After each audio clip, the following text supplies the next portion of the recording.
정치가 미래 전략이라는 주제로 강연해 주시겠습니다. 큰 박수를 드리겠습니다.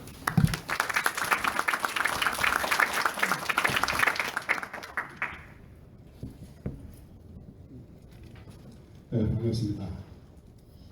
제가 미래에 대해서 여러 군데 가서 얘기를 하는데 오늘 굉장히 기분이 좋습니다.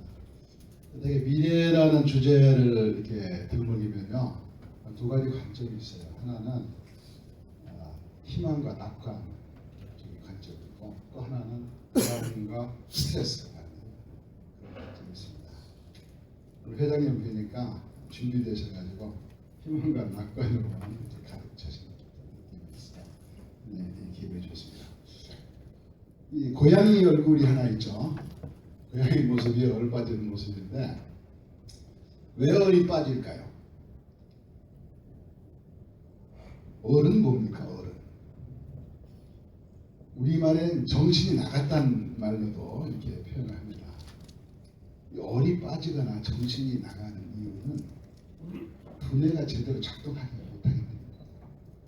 도대체 내 앞에 닥칠 일이 어떤 일이 벌어질지 전혀 예상하지 못한 상황에 부딪혔을 때 이런 표정이 나오는 거예요. 우리 매일 아침 잠에 깨서 두뇌를 리세팅합니다. 꿈속에 헤매지 않고 어젯밤 잠들기 직전과 연결시키는 작용을 먼저 하죠. 그래야지 자기가 제정신에 돌아온다 이렇게 할 수 있죠. 이게 아니고 꿈속에서 계속 헤매면은 그날 하루는 제대로 이렇게 하지 못하게 돼요. 이 동물과 식물의 생존 전략이 좀 다릅니다. 식물은 어떻습니까? 뿌리를 깊이 받고 모든 풍파를 견딜 수 있는 힘을 가져야 됩니다. 그 영어로 얘기하면 유식하게 sustainable 얘기하는데 맷집이 좋아야 돼요. 버티기를 잘해야 됩니다. 예? 뿌리가 뽑히지 않지 않아요. 뿌리가 뽑히면 망하는 거니까요. 생명이 죽으니까 뿌리가 뽑히지 않도록 노력을 합니다. 동물은 좀 다릅니다. 동물은 식물이 없는 게 있어요. 그게 뭡니까? 두뇌라는 게 있어요. 두뇌. 벌레부터 시작해가지고 우리까지, 사람의 일까지 동물은 식물이 없는 두뇌라는 걸 가지고 있습니다. 왜 그런 게 필요할까요? 동물은 움직일 수 있어요. 뭐 기어가든 뭐 날아가든 뛰어가든 헤엄쳐가든 장소를 이동하는 자유를 주었습니다. 자기 선택에 의해서 옮겨갈 수 있는 선택. 식물은 그렇지 못해요. 물론 넝쿨을 해야 딸을 가긴 합니다만은 뿌리를 옮기지 못해요. 그러나 동물은 자기의 위치를 스스로 결정할 수 있는 힘을 줬습니다. 그래서 자기가 있어야 할 장소를 찾아갈 수 있는 힘이 있어요. 식물은 어떻습니까? 자연이 먹이를 줍니다. 흙을 통해서 양분을 주고 햇빛을 통해서 에너지를 줍니다. 동물은 스스로 자기의 먹이를 찾아가야만 합니다. 내 먹이가 어디에 모여 있는지 알지 못하면 굶어 죽습니다. 그래서 머리를 쓰는 거예요. 어디 가면은 내 먹이가 있을까? 나에게 어떤 위협이 닥쳐올까? 그걸 모르면은 생존할 수 없어요. 생존할 수 없어요. 동물은. 그래서 기업은 동물과 똑같아. 민첩하게 세상을 보는 안목이 있지 않으면 기업은 나간다. 생명을 유지할 수 없다. 정부는 서스테이너블 해도 돼요. 왜? 세금을 계속 받으니까. 그러나 기업은 아무도 나에게 먹을 걸 주지 않는다. 기업은 스스로 먹을 걸 찾아야 된다. 사람도 마찬가지예요. 그래도 전략이 달라야 된다. 그렇죠? 우리가 미래에 대해서 많은 얘기를 합니다. 많은 얘기하지만 그 미래는 그렇게 허락하지 않죠. 그죠? 백조 얘기를 하죠. 미래는 전혀 예상치 못한 그런 물건이다. 흑조다. 그렇죠? 또 우리가 예상했던 길로 가지 않아요. 고속도로 가다 보면 쭉 선을 따라서 가면 되지만은 미래는요, 가다가 오솔길이 나오는 거예요. 오솔길.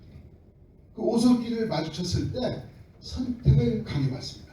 내가 과연 이 평탄한 길로 가야 되는지 저 오솔길을 남과 달리 선택을 해야 되는지 이런 결심을 요구합니다. 그때 오솔길을 선택한 사람이 실패할 확률도 있지만은 큰 대로를 선택한 사람과 더 커다란 부귀영화를 누릴 수 있다는 거죠. 그 다음에 매일같이 구름이 떠옵니다. 우리는 구름을 보지만은 그 구름이 하루도 같은 날이 없어요. 우리는 그 과거의 많은 경험을 가지고 미래를 대처하지만 사실은 어제와 같지 않습니다. 내일은 더더욱 오늘과 같지 않다는 거죠. 미래는 그런 거예요. 그 다음에 역설적이게도 우리가 틀림없이 이렇게 되리라고 생각하는 모든 사람들이 생각하는 대로 되지 않는다는 거예요. 미래는. 오히려 아무도 뒤돌아보지 않는 저 뒤안길에서 움트고 있어요. 미래는. 그 중요한 겁니다.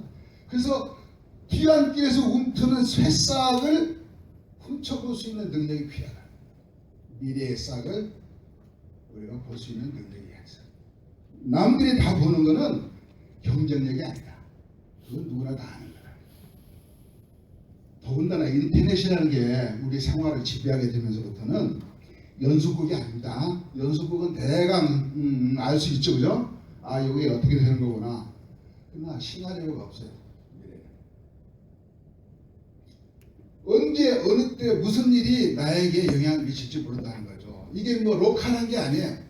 전 세계가 지금 한 뭉치로 움직이고 있어요. 저기 먼 나라에서 벌어진 일이 어느 날 갑자기 내 생명줄에 영향을 미친다. 그래서 나와 관련되는 것은 꾸준히 추정을 하지 않으면은 언제 어떤 일이 나에게 닥칠지 모르면은 그대로 뒤집어 쓴다는 거예요. 그래서 어려운 겁니다.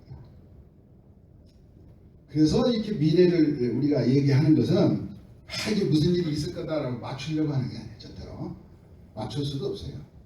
다만 관점을 여러 가지 갖고 대비하자는 겁니다. 대비하자. 꼭 그렇게만 된다면 뭐 다행이겠습니다만은 그런 가정을 해서는 안 돼요. 일단은. 다만 여러 가지 가능성을 준비하고 마침 그게 오면 그거 옮기 잡는 거예요. 그러나 준비하지 않은 사람에게는 그런 기회가 안 온다는 거죠. 앞으로 일어날 모든 현상들은 이제 우리가 경험했던 그런 데이터를 가지고 접근할 수 있는 것들이 아니에요. 이미 우리가 경험했듯이 수천 년, 수만 년, 수억 년 동안 축적된 데이터의 양은 요새 한두 달이면 다 그 양을 넘어섰죠. 그렇게 빠른 속도로 데이터의 양이 벌어요. 이 지식 깔때기라고 저희 표현하는데 이 지수함수적으로 지식이 증가하고 있습니다. 그 인간의 두뇌로 기획할 수도 없어요. 대체할 수도 없어요. 결국은 어떤 도구를 사용해가지고 그걸 대비하는 거야. 인간은 문명이 그렇게 발전해왔어요. 인간의 두뇌 가지고 해결하지 못하니까 계속 도구를 이용해가지고 두뇌를 보완해왔어요. 이제 이 시대의 도구는 저는 인공지능이라고 합니다. 그래서 인공지능을 많이 활용해, 소프트웨어를 많이 활용해가지고 내가 갖고 있는 생물학적 두뇌를 보완하는 그런 전략이 필요해요. 그리고 여러 가지 시각을, 틀을 가지고 볼 필요가 있어요. 이 시각을 갖는 게 굉장히 중요합니다.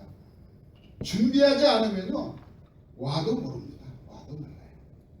시각을 여러 가지 갖지 않으면은 절대 보지 못합니다. 갖다 주어줘도 모릅니다. 여러 가지 사례가 있어요. 뭐 오늘 시간이 없어서 준비를 안 했습니다. 자, 그럼 우리 기업의 미래 환경은 어떤 거냐? 저는 기업을 수레바퀴라고 봅니다. 수레바퀴. 기업의 요소가 있죠. 우선 기업의 사업 범위라는 게 있어요. 이 수레바퀴 크기로 저는 표현합니다. 그 다음에 기업이 굴러가려면 주주가 있어야 됩니다. 주주 무시할 수 없어요. 주주 없는 기업은 없어요. 그 다음에 이 수레바퀴가 축이 있어요. 축이 누굽니까? 예? 내가 축이다 하는 사람 있어요? 기업의 축은 최고 경영자입니다. 최고 경영자 축이 가만히 있어요. 그 다음에 종업원들이 둘러싸고 있죠. 틀. 그리고 기업의 활동은 굴러가는 겁니다. 굴러가는 거. 예? 그런데 기업이 같은 사업을 하더라도 틀이 다를 수가 있다 이거죠. 예? 어떤 기업은 엉성한 틀로 비슷한 기사학끼리 모여있는 틀이 있는가 하면은 어떤 기업은 튼튼한 구조를 갖고 서로 다른 역할을 능력을 갖고 짜임새 있게 준비하는 기업이 있다. 같은 사업을 하더라도 그랬을 경우에 그 기업 활동은 어디가 더 효율적이냐. 오른쪽이 효율적이라는 걸 동의하십니까? 더 튼튼하고 더 멀리 갈 수 있고 그렇다. 기업은 저는 이래야 된다고 봅니다. 사람들이 저에게 나의 미래 전략을 좀 가르쳐 주십시오. 그래요. 전 뭐 어떻게 알겠습니까? 모릅니다. 저는. 그 기업의 속사정은 어떻게 합니까? 그러나 제가 보는 관점이 하나 있어요. 이게 상장 기업이라면은 주가를 봅니다. 주가. 주봉을 봅니다. 주봉. 되게 맞아요. 그 기업이 잘 나가는 기업은요, 주봉 62평선이 위로 올라가고 있어요. 그 1년 사업입니다. 주봉 62평선은 1년의 평균이에요. 1년의 평균이 상향으로 가고 있다. 그러면 그 기업은 미래가 밝다. 그런 기업이라면은 이대로입니다. 3 내지 5년은 이대로 가도 좋다. 저는 그렇게 얘기합니다. 그래서 아모텍 주가를 봤습니다. 그랬더니 주봉이 일어서기 시작해요. 물론 재작년에 올라섰다 좀 까졌지만은 그 주봉이 특성입니다. 일단 올라섰다 일단 바닥 치고 올라가는 거예요. 아모텍은 준비가 된 회사구나. 뭐 주봉만 보면 막 이대로 내시로 하는 게 중요하다. 아모텍은 이렇게 봅니다. 만약 주봉이 수평을 이루고 있다. 이게 꼭대기에서 수평을 이루고 있다면 이건 꺼진다고 합니다. 저는 언젠가 꺼질 뿐이다. 만약 바닥에서 수평을 이루고 있다면 바닥 밑에 지하가 있어요. 더 꺼질 수 있고 아니면 올라설 수 있다. 그때는 미래 전략을 제대로 해야 된다. 어떻게 1, 2년 앞을 내다보고 주봉을 일으킬 수 있는 전략을 세워야 된다. 또 62평선이 하향하는 기업이 있어요. 이 기업은 위험한 기업입니다. 뭔가 잘못하고 있어요. 뭔가 사업이 잘못 벌어지고 있는 거예요. 그 기업이라면 6개월 안에 구조조정을 해야 된다. 저는 그렇게 권하고 있습니다. 아모텍은 오늘 이 자리가 미래를 위한 굉장히 내실화하는 자리가 되는 것 같은 그런 느낌을 저는 받습니다. 이제 이 세계는 무한 궤도 속에 있습니다. 기술이요. 이 쳇바퀴 같이 도는 거지만 이 속도가 어마어마하게 빨라가지고 지하도 수적으로 증가하고 있어요. 기술의 속도가 이노베이션이 이렇게 기하급수적으로 일어나고 있어요. 이게 컴퓨터로부터 시작하는 거예요. 컴퓨터로부터.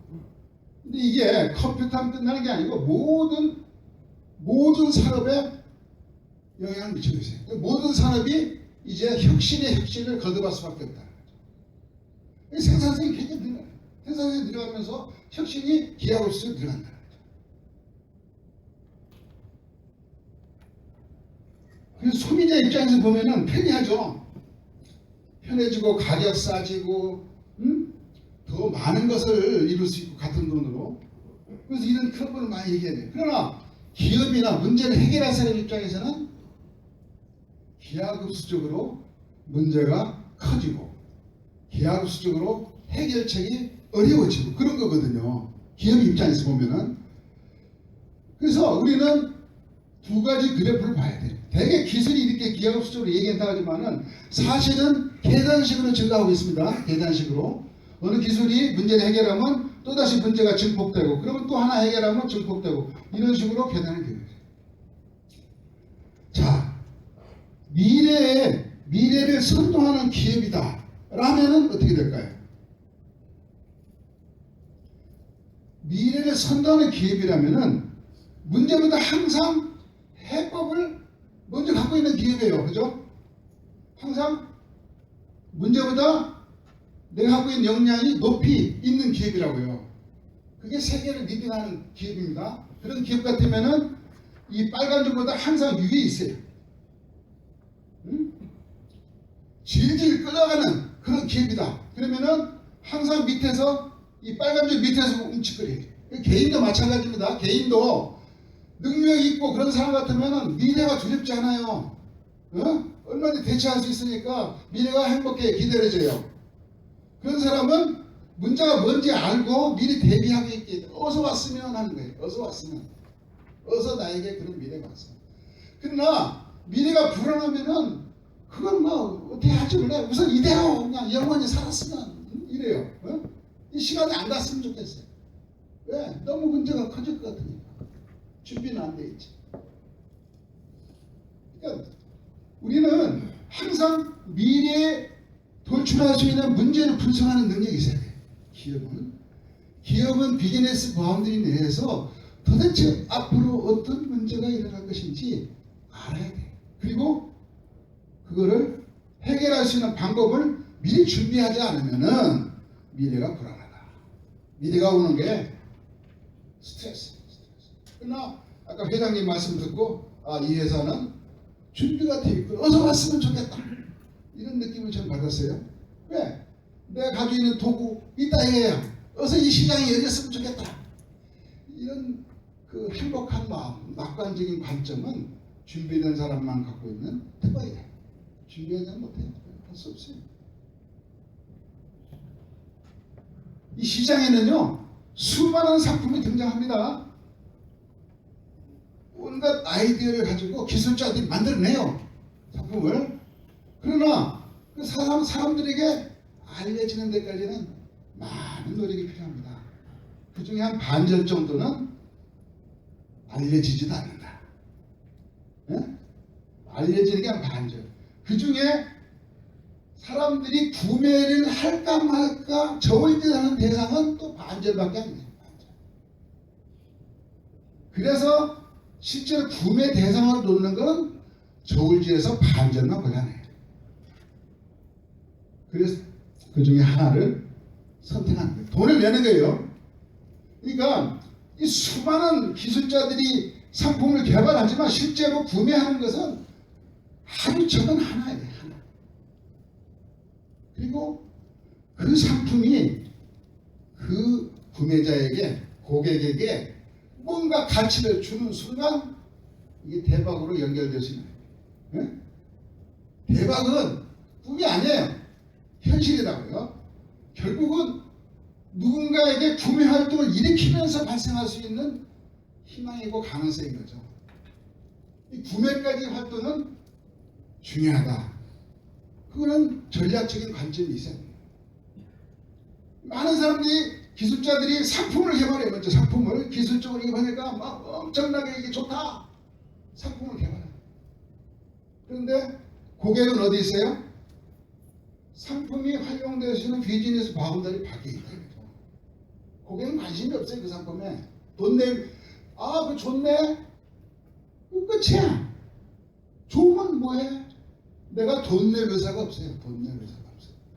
내가 지불할 의사가 없는 상품은 시장에서 살아남을 수 없다고요. 결국 상품 개발은 시장에서 고객들이 원하는 바운더리에 있는 핵심을 찔러야 돼. 핵심을. 고객이 원하는 용도의 핵심을 찔른 상품만이 고객이 돈을 내는 거예요. 이 시장 전략, 상품 개발 전략은 고객의 마음속에서 시작해요. 고객을 배제하고 기술만 가지고 하는 전략은 틀린 전략이다. 100% 실패하는 전략이다. 그걸 알으셔야 돼요. 지금 지식경제사회에 우리나라는 들어왔습니다. 지식경제사회라는 것은 GDP, 인당 GDP로 저는 평가를 합니다. GDP가 적어도 25,000불 이상 되면은 지식경제사회, 지식집약된 상품이 통하는 사회다. 이렇게 얘기할 수 있어요. 인도네시아나 저기 태국이나 필리핀하고 다릅니다. 이제 우리나라 어디요? 선진국 바운더리에 들어왔어요. 지식경제지수가 선진국과 비슷한 수준에 있어요. 그러면 우선 종업원에 추구하는 가치가 다릅니다. 종업원의 네? 또 고객이 상품을 사는 그 기준이 달라요. 그 시장은. 그래서 그 시장에 맞지 않는 전략은 생존할 수 없는 전략이에요. 우리나라 이미 그 안에 들어와 있다. 그렇죠? 이 비즈니스가 이 GDP하고 연관되어 있습니다. 미국의 GDP예요. 미국의 GDP. 우리나라의 GDP예요. 지금 시간이에요. 시간. 현재입니다. 그리고 미국이 이 시간 동안에 전성기에 있었던 기업들 제가 차트를 다 봤습니다. 아까 얘기했던 주봉을 보니까 1970년대 최고 날리던 회사가 US스틸이에요. 최강 회사입니다.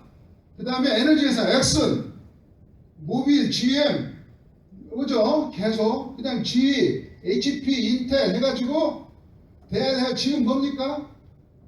구글, 페이스북, 알리바바 이런 게 미국에서 뜨고 있고 새로운 기업들이 이제 뭐 생명과학 기술이 있어요. 우리나라는 어떠냐?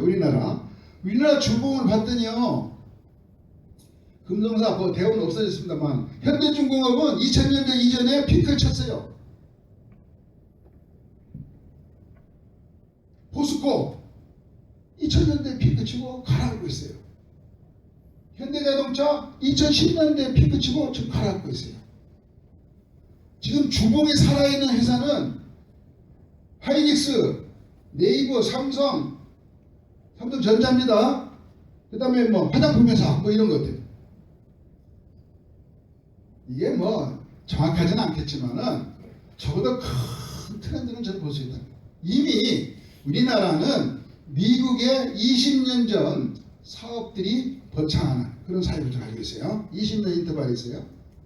그렇다면 우리나라의 미래는 미국이 20년 전에 어디로 가고 있는지 그걸 보고 배울 필요가 있다겠죠. 왜?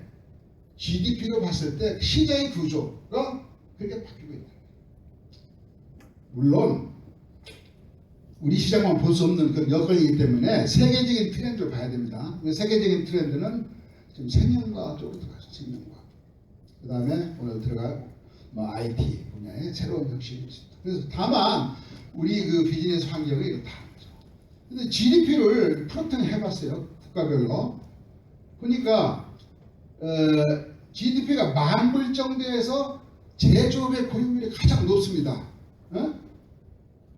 이게 뭐냐면은 이때 제조업은요 원가 경쟁, 생산량이 결정하는 그런 거예요. 그리고 지금 죄송합니다. 왜 넘어갔어요?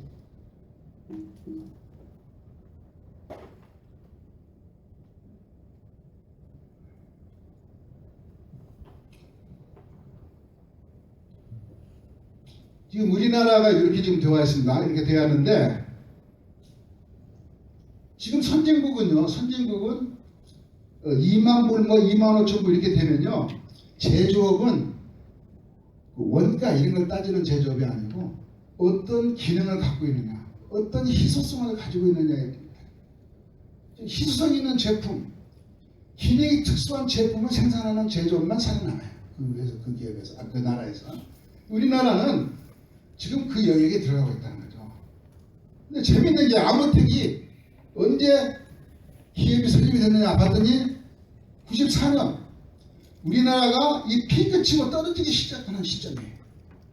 굉장히 선생님이 있습니다. 제가 볼 때는 여기서부터 여기를 대비하고 있는 거예요. 지금 이미 아모텍 시장이 다가오고 있어요. 제가 볼 때는. 그래서 아모텍의 미래는 밝다. 이제 앞으로 미래는요 허들의 시장이나 허들의 물건 갖고 생존할 수 있는 그런 시장이 아니에요. 고부가 가치 비즈니스만 살아나요. 새로운 삶을 풍요롭게 하는 새로운 상품이나 비즈니스만 생존하는 그런 시장입니다. 그래서 IoT, 센서, 컴퓨터, 메모리, 로봇, 태양광, 인공지능, 자동화 이런 걸로 꽉 차는 그런 사회가 될 거다. 그리고 사람들은 휴양, 관광, 오락, 문화, 미용, 건강, 의료 이런 거에 관심이 있어요. 다른 것보다. 그래서 그런 걸 받쳐주는 비즈니스, 기업 이런 데만 살아남는다. 이렇게 저는 봅니다. 그래서 그런 걸 할 수 있는 그런 디자인, 설계, 소프트웨어, 나노 재료, 그다음 미생물, 뭐 독극물, 식품 이런 것들 사업을 우리나라에서는 해야 되겠다. 저는 그런 판단을 하고 있습니다. 우리는 뭐 열심히 잘하자 이런 얘기를 많이 합니다. 열심히 잘하자. 그런데요, 열심히 잘하는 건요, 못하는 거하고 똑같습니다. 그냥 시간에 가서 비례하는 거죠. 이제 앞으로는요, 열심히 잘하는 것만 가지고는 안 된다. 열심히 안 해도 좋으니 뭔가 놀라운 아이디어를 만들어라. 와. 놀라움의 메아리가 치지 않는 한 남을 선도할 수 없다. 계속 남을 놀라게 할 수 있는 그런 새로운 아이디어를 가지고 세상을 개척해야 된다. 코스닥 주봉을 제가 보이는 겁니다. 지금 코스닥이 600을 통과했어요. 이거 굉장히 우리나라의 의미를 가지고 있다고 봅니다. 왜? 지난 그 금융위기 이후에 우리나라는 세계가 다 올라가고 있는데 수평선을 그렸어요. 왜? 우리나라를 이끌어왔던 대기업들의 생명줄이 끊어졌다. 저는 그렇게 봅니다. 이제 그런 비즈니스 모델로는 우리나라를 일으킬 수 없다. 우리나라 산업을 이끌고 갈 수 없다. 왜? 만불짜리 비즈니스들이 전부 만불짜리. 그 비즈니스들이 2만 불짜리 비즈니스 탈바꿈하지 않는 한 우리나라에서는 생존이 없다. 버텨나갈 수 없다. 우리나라에서는 창의적인 비즈니스를 할 수 있는 새로운 싹이 터야만 된다. 코스닥에서 그런 싹이 타오르고 있다. 그래서 저는 코스닥 시대다. 앞으로 3년 내지 5년은 코스닥이 계속 번창하는 그런 시대가 온다. 이렇게 저는 주장하고 있습니다. 자, 그럼 미래는 어떻게 변화할 것인가? 아까 산업혁명 말씀하셨어요. 산업혁명의 키는 생산입니다. 생산만 하면 돼요. 자동으로 생산. 그리고 그 다음에 오는 게 그거 건들지 마세요.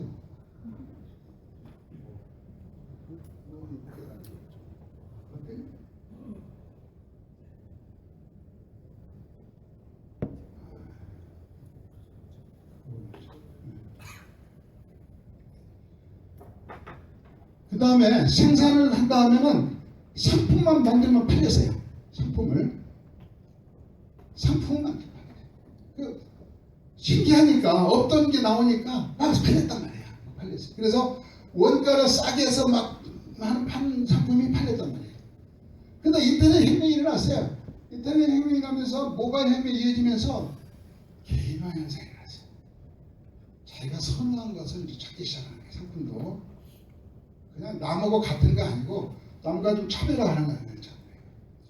그러니까 지금 무슨 혁명이 일어나고 있냐면은 3차 디지털 혁명이 있습니다. IoT 혁명이. 이 IoT는 도대체 그게 나에게 무슨 효용 가치가 있느냐? 효용 가치가 그냥 디자인이 좋아서 이건 앞으로는 나에게 정말 진정한 가치를 줄 수 있는 상품만이 시장에서 팔린다.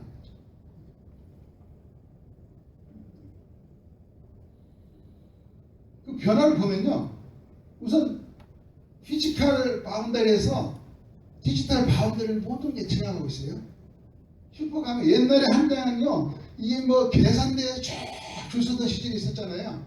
지금 그런 건 참 보기 힘들어요. 뭐 물론 코스트코 같은 데 조금 그렇긴 하지만은 그것도 주말에만 그렇습니다. 거의 대부분의 슈퍼마켓은요. 텅텅 비어 있어요. 왜? 여기서 안 사도 되니까. 다 배달해 주잖아요. 그 다음에 영화를 제대로 보려면은 아이맥스 영화관에 가야 된다 그랬어요. 그죠? 거기 가면 막 몰입을 할 수 있죠. 대단해. 필요 없어요. 이제 필요 없어요. 왜? 버추얼 리얼리티라는 게 나왔어요. 그래? 안경 쓰면은요. 그보다 더 실감 나요. 지금 아이맥스가 아니에요. 예? 아이맥스보다 더 몰입할 수 있다. 바뀌었어요. 못 바뀌었어요. 옛날에 막 돈 주고 뭐든지 해결했잖아요. 현금 줘야 되냐. 이제 현금 안 주잖아요. 막 찍고 막. 핀텍. 돈 버시겠어요? 네? 세상이 바뀌고 있어요. 옛날에는 놀러 가면 그 휴양지에서 즐겨야 되는데 그래 아니야. 요즘에는 놀러 가서도 페이스북하고 뭐 다른 거 SNS 한단 말이에요. 왜? 즐거우니까 해도 즐겁지 않으면 그거 하겠어요? 즐겁단 말이에요. 디지털 세계가 피지컬 세계보다도 더 즐겁단 말이에요. 그러니까 서로 연결된 커넥티드 사이에서 그 뭔가를 연결성을 지금 우리 추구하고 있어요. 점점 변하고 있어요. 디지털에서 자꾸 커넥티드로 변하고 있어요. 건강관리도 이제 연결된 그런 놀이도 연결된 자동차도 이제 일반 자동차라 하더라도요. 이 무조라는 걸 딱 끼면요. 커넥티드 카가 되는 거예요. 네? 물론 이제 앞으로는 전부 커넥티드 카만 모델이 나오겠죠. 자동차도 커넥티드. 그게 뭐 그냥 커넥티드가 아니고 가정의 모든 그 디바이스로 전부 연결이 될 수 있는 그런 식으로 바뀐다는 거죠. 근데 이게 연결만 돼가지고 이제 해결될 문제가 아닌 게 뭔가 거기서 오는 내가 가치가 필요해. 구글이 네스트라는 자그마한 벤처회사, 직원도 몇 명 안 되는 벤처회사. 이 애플을 해서 그 엔지니어인데 그 애플의 디자인 회사. 얼마나 샀습니까? 3조 4천억에 샀습니다. 아까 무용 재산 봤으면 진짜 이거 아무것도 없는 회사예요. 특허가 있는 회사예요. 제조를 전문가다 시켰어요. 3조 4천억에 주고 샀다는 거예요. 3조 4천억. 기업 가치를 봐준 거예요. 왜? 특히요. 구글이 네스트를 산 거는 대단한 전환입니다. 왜냐하면 그동안의 구글은 모든 M&A를 소프트웨어에서 했어요. 처음으로 하드웨어 회사를 M&A입니다. 이건요, 큰 뜻입니다. 소프트웨어에서 하드웨어 가치가 전환입니다. 이 이후로 하드웨어 회사는 굉장히 많이 M&A 했습니다. 로봇 회사도 M&A했고, 저기 태양광을 이용해서 이렇게 항공 그 비행기 나는 것도 M&A 있고 하드웨어 회사를 골라서 지금 사고 있어요. 그건 구글이 이제 하드웨어 사회가 온다는 걸 알기 때문에 이 소프트웨어 회사는요 만났어요. 아이디어가 더 이상 좋은 아이디어가 다 비슷비슷해요. 이제 하드웨어 세대가 왔다. 옛날에 인터넷 다음이 뭐냐? 스마트폰이다. 그래서 스마트폰이다. 근데 아니다. Next big thing은 인터넷 없습니다. 3월 인터넷이다. 하는 게 요즘에 대세입니다. 특히 금년에는 모든 세계적인 전시회가 IoT로 채워지고 있어요. 이 흐름을 놓치면 안 됩니다. 3월이 소통한다는 게 뭐야? 모든 게 연결되는 거 아니에요? 여러분들도 잘 아시는 얘기죠? 사람은 물론이고 비즈니스, 그 다음에 서비스, 디바이스, 컨텐츠까지 다 연결된 게 장소 할 것 없이. 지금까지는 사람들이 한 20억 명이 연결되어 있다 그랬어요. 사람이 뭡니까? 두뇌를 가지고 있는 사람들이 연결되어 있었죠. 근데 앞으로는 500억 개 이상의 디바이스들이 연결된다는 거죠. 근데 이게 그냥 디바이스가 아니다는 거죠. 그냥 디바이스가 아니고 그 디바이스들이 전부 생각할 수 있는 역량을 가질 수 있는 디바이스로 바뀔 거다. CPU가 들어간다. CPU가. 그래서 IoT는 커넥트 밸류를 추가한다. 연결만 해서 되는 게 아니고 상상도 못했던 상품이 어떤 조합된 서비스를 통해서 새로운 가치를 제공해줘요. 그렇지 않으면 IoT가 아니에요. 인터넷 연결했다고 IoT가 가치를 만들어내지 않는 IoT는 무의미하다.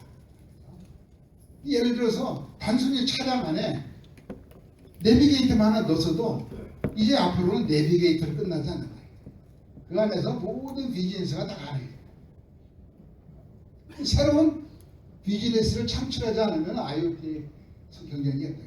그 중에서 특히 나에게 어떤 가치를 주느냐. 나에게. 저 사람에게 가치 주는 건 저한테 별로 관심이 없어요.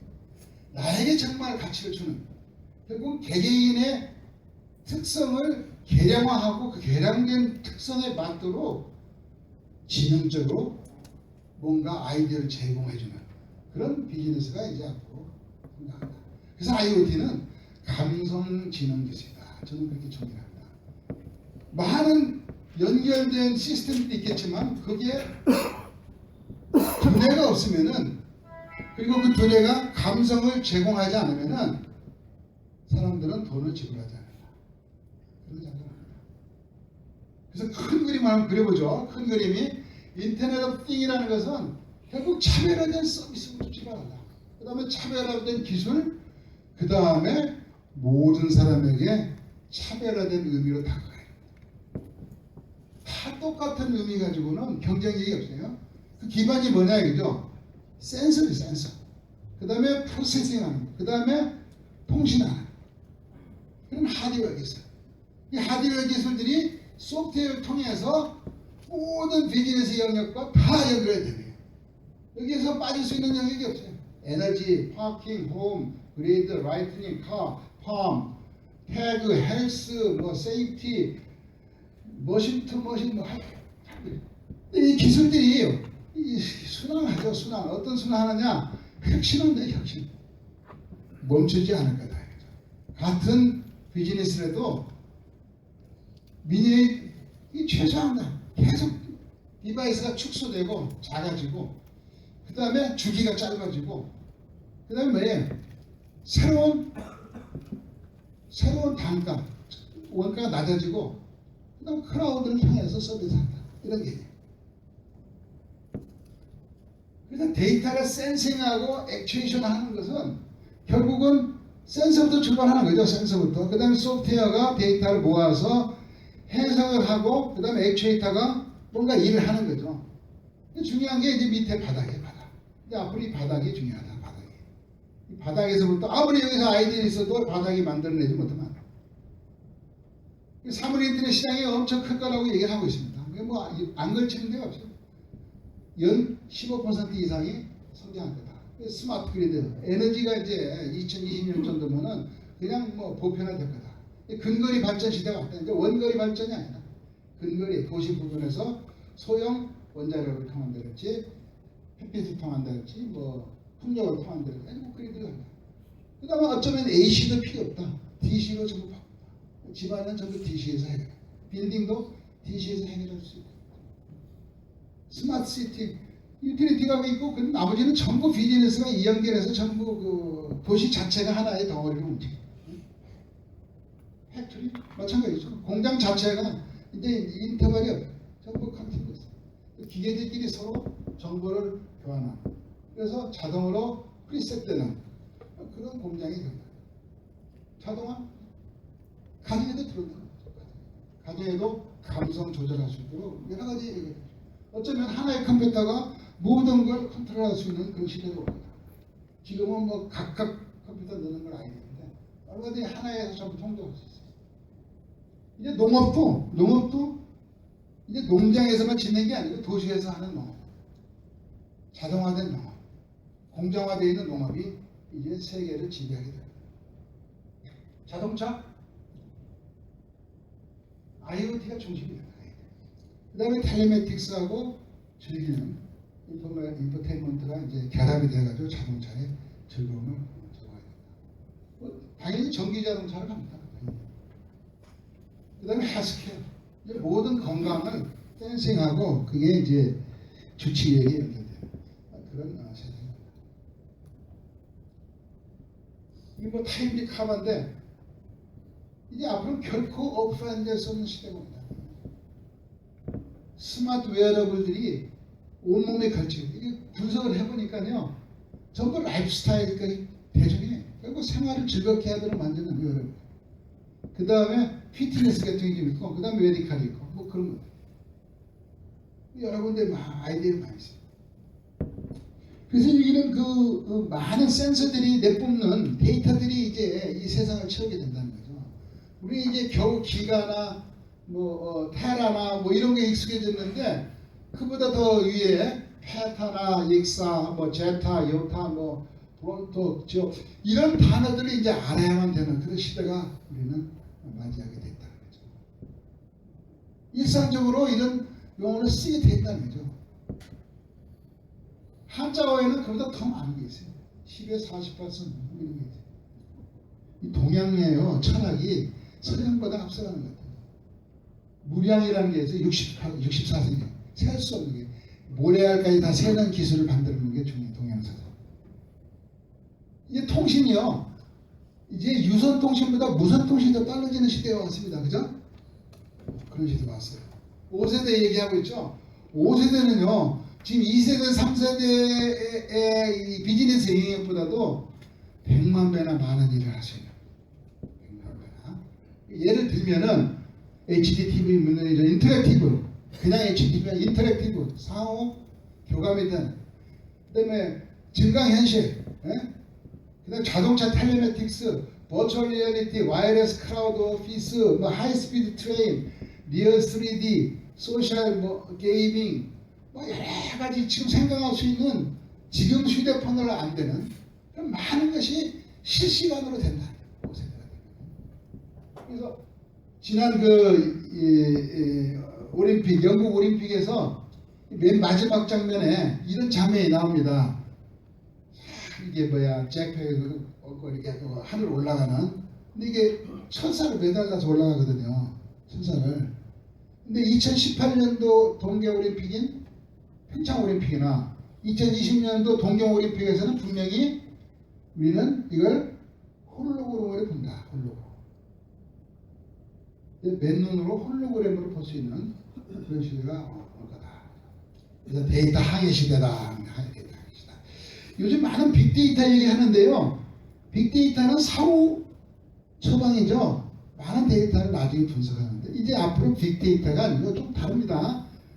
실시간으로 이벤트 프로세싱을 해야 돼요. 그 수많은 데이터를 실시간으로 처리하는 그런 기술이 앞으로는 이 세상을 주도하게 된대요. 패스트 프로세싱.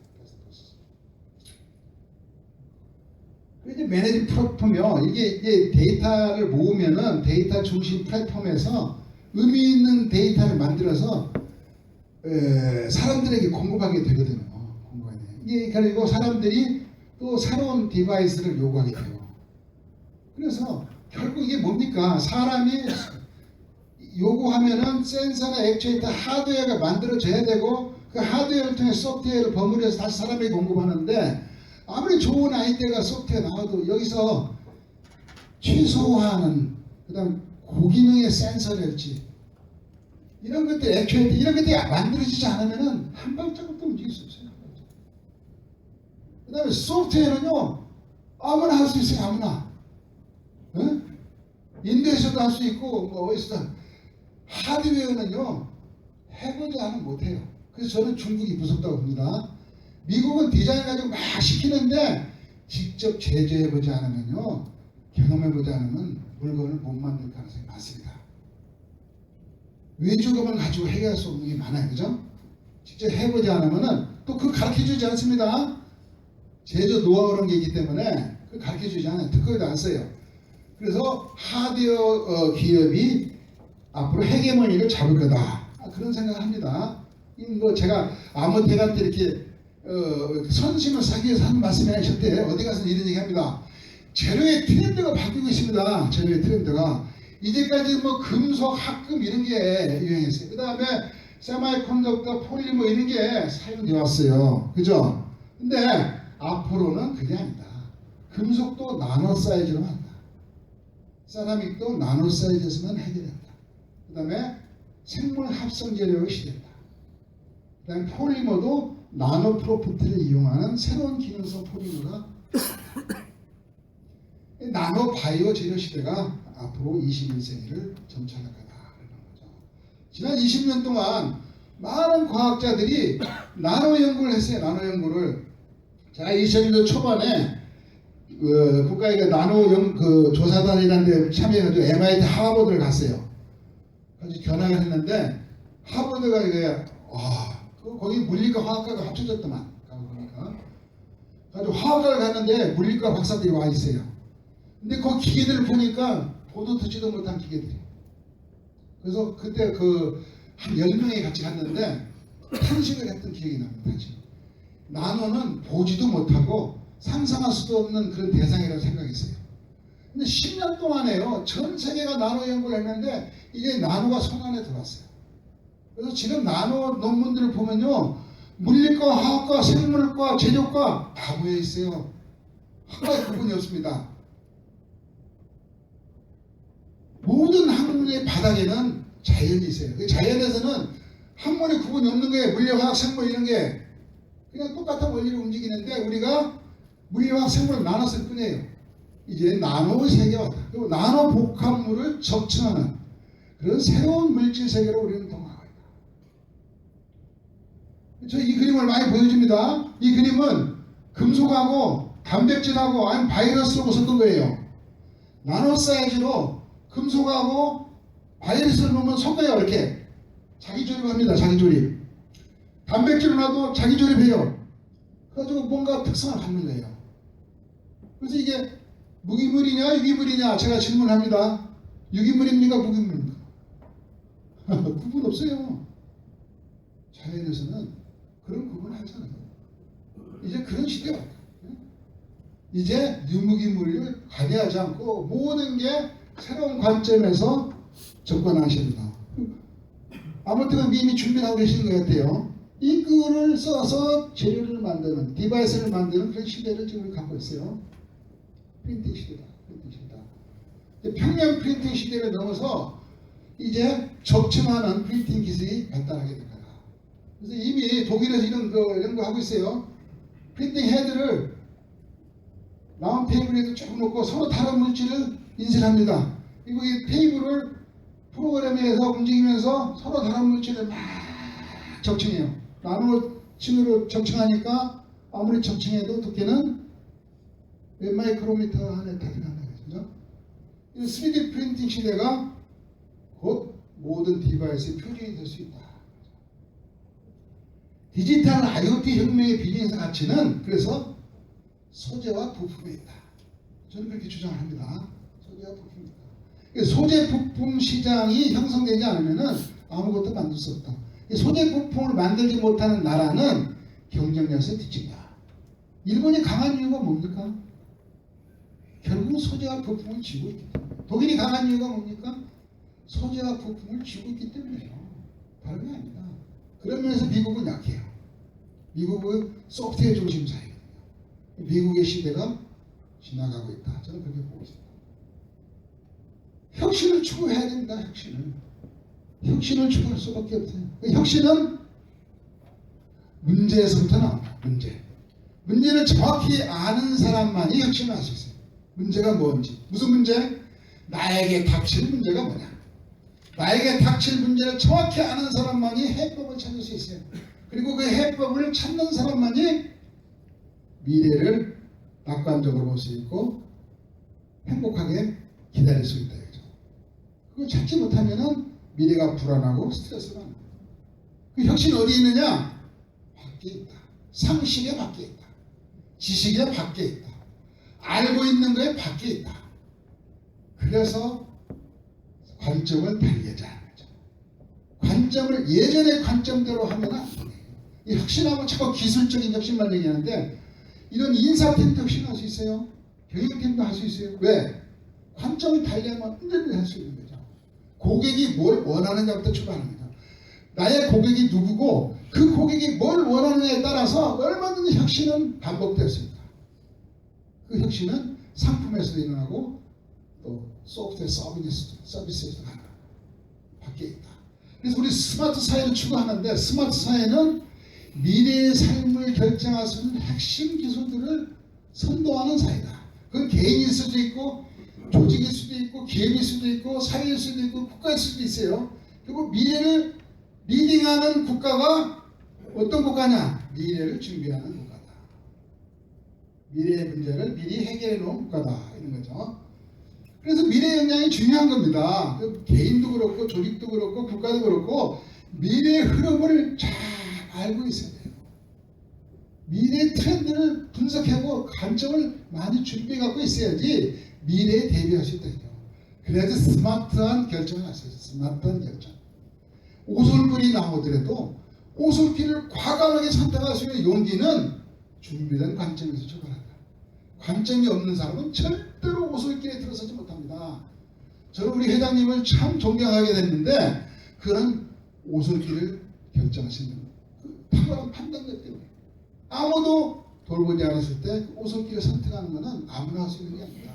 그거는 준비된 사람만이 할 수 있는 거예요. 그래서 아모텍의 역량은 창업주의 안목과 미래에서 여러분들도 언젠가 이 회사의 비즈니스를 리딩할 수 있는 최고 경영자가 될 수 있다는 비전을 갖고 일을 하셔야 돼요. 미래의 스타가 결국 실행력을 모았을 때 더 앞으로 나아요. 그 실행력이 뭐예요? 결국 미래의 여건을 분석하고 목표를 설정하고 그 실제로 실행을 하고 성과를 도출하는 거다. 그래서 오늘 여러분들의 그 아이디어